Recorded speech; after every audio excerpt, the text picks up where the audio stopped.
You're trying to play a new piece, but you keep hitting wrong notes because you can't find them fast enough on the keyboard. Now, I've helped students like you go from hunting and pecking to confidently finding any note within seconds. So today you'll learn how to use simple keyboard patterns that transform your note reading speed, whether you're playing your first piece or tackling intermediate repertoire. Finding notes on the piano quickly comes down to understanding keyboard geography. Those repeating black key patterns guide you to every note. So let me show you what I mean.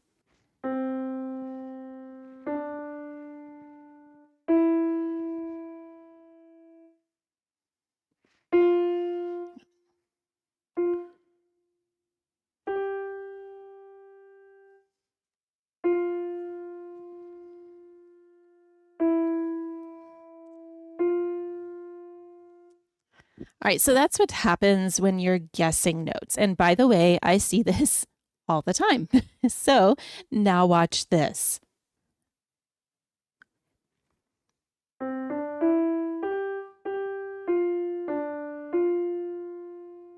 So here's why this matters. For beginners, finding notes accurately means you can actually play the right notes and understand when someone explains music to you. For intermediate players, you need that same keyboard geography to smoothly move between positions without looking. Once you get to intermediate, you don't have time to be doing the yo-yo. And I'll be sharing quick tips that will help you whether you're a beginner or have been playing for a while. And if you're new here, welcome. I'm Rosemary. I've been teaching for over 20 years and composing imaginative piano music for nearly as long here at Must Love Music. So let's start with the foundation of understanding the piano keyboards. This is for the beginners. Music loves pattern and the keyboard is no different. What you want to do is find the black key groups. You've got groups of 3s and you've got groups of 2s. And these repeat over the entire piano. Now here's a bonus tip. The keyboard starts on A. So if you get stuck, use this to remember which notes match up to the different black key groups. By the way, we're not going to get into like all of the A, B, C, D, E, F, G, but if you are needing help with this, check out, this video right here. It's finding notes on the keyboard, and the link is also in the description. Now let's apply this to a song. We're going to use Keep Believing, and it's actually level 1. The reason that I pointed to those 2 black keys when I was doing the example earlier is because these 2 black keys let us know C, D, E.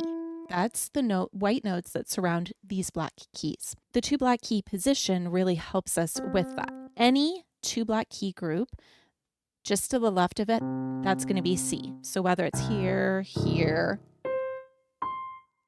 right? Anywhere on the piano, got those 2 black key groups, and just to the left of it is C.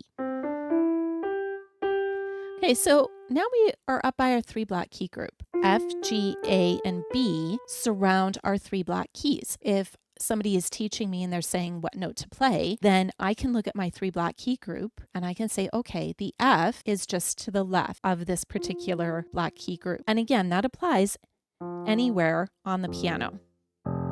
Try out just the. Why don't you try playing it somewhere else on the piano? So I played it in the middle. What happens if you move it further down or further up? Go ahead, pause the video, try it out, then come back. Now for intermediate or more advanced players, you're using those same black key groupings for rapid position changes. This is often what I see when students are starting to play accompaniment patterns that have chords.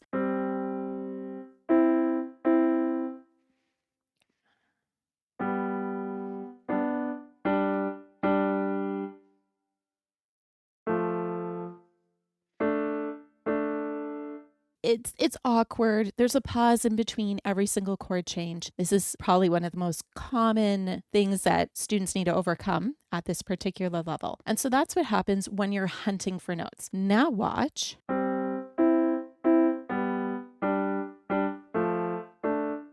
So much more interesting, right? So the key here is that you're planning your finger placement so that you can easily move between those chords. I'm always looking at what is the next chord that's coming up instead of going here and then figuring it out. I'm trusting that my fingers know where they need to go, and then I'm setting myself up for success in the next section. So part of this might be feeling the black key groups so that you can easily move between the chords. I would say in this one,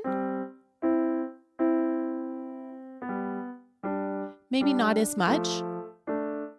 This one may be a little, because notice my middle finger is actually in between the black keys. Depending on what your chord progression is and depending on whether or not you have black keys, this particular piece doesn't have any black keys in this section. It could be that you're actually just using them as anchor point, or that you're just gently feeling them as you go past them. It feels a little different than when you were a beginner. Do you want to dive deeper? We'd explore keyboard geography in different keys, discovering how it shows up in your favorite songs, and using these strategies to sight read new music faster. My online studio is built for diverse learners, so whether you're neurodivergent or just learn differently, you'll create music right alongside building technique at your own pace. So be sure to book your free meet and greet. The link is below, or scan this QR code. All right, so I'm going to take that same chord progression from before and I'm going to play it in a different way.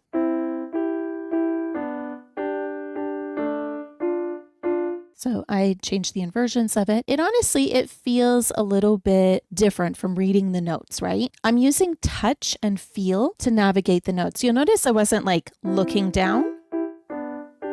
I'm using touch and feel to navigate the keyboard, which, whether you are a beginner or whether you are more intermediate, is a really, really great way to get to know your piano's keyboard geography. So here's a simple practice tip that you can try. When you learn a section of music, try playing it with your eyes closed. Pay attention to how the notes feel under your fingers. Do you have to stretch or maybe contract your hand? What do you feel under your fingers that gives you clues to the notes that you're going to play? By the way, what is your biggest challenge when finding notes on the piano? Is it remembering which notes go with which black key groups, or maybe making those smooth position changes? Let me know in the comments. And if you found this helpful, be sure to hit the like button. So you've just learned some powerful strategies for finding notes on the piano quickly and confidently. And this keyboard geography awareness is essential for every piece you will ever play. So want to put these skills into action? Explore the Building Legends multi-level collection. You can use the tips from this video whether you're a beginner through to intermediate. Thanks and happy playing.